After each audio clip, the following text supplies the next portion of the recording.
Hello everyone, आज मी बनवणार आहे स्पेशल पनीरची भाजी. तर चला बघूया कशी होते माझी भाजी.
उरणला थोडासा काम आहे तो करून येतो.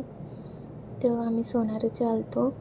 सगळी चॉईस करत होती, पण आमची आई एकटी बिचारी गप बसलेली टेन्शनमध्ये. कसला टेन्शन आहे काय माहिती. त्याच्यानंतर भाऊंची खुशी बघा. त्याच्यानंतर ताई आमची रागान होती. मग आम्ही आलो घरी आणि हा व्लॉग इथंच एंड होते. आवडल्यास लाईक शेअर सबस्क्राईब करा. Good night.